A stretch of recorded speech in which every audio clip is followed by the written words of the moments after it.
Praise the Lord. எல்லாம் நல்லா இருக்கீங்க சார். கர்த்தருக்குள்ள எப்போதும் சந்தோஷமா இருங்க. ஏசப்பா அதை விரும்புறாங்க. என்னை கூட ஏசப்பா சொல்ற ஒரு வார்த்தைன்னா, நம்பிக்கை வையுங்கள். ஆமென். ஏசப்பா மேல நம்பிக்கை வைங்க. ஆமென். ஒருவேளை நம்பிக்கையில சோர்ந்து போனீங்களோ, நம்பிக்கையில சந்தோஷமா இருங்கன்னு சொல்லி வேதம் சொல்லுகிறது.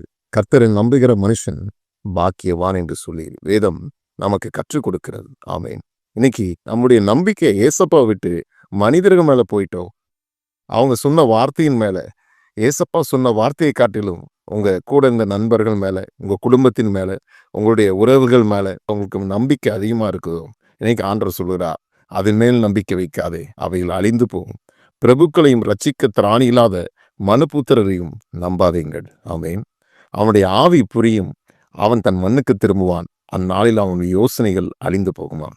மனிதர் மேல நம்பிக்கை வைக்க வேண்டாம்னு சொல்லி ஆண்டவர் சொல்லுகிறார். ஆமென்.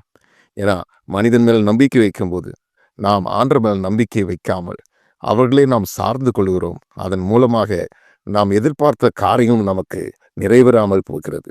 யோசேப்பு பானபாத்திரக்காரன் மேல அதிகமான நம்பிக்கை வைத்தான்.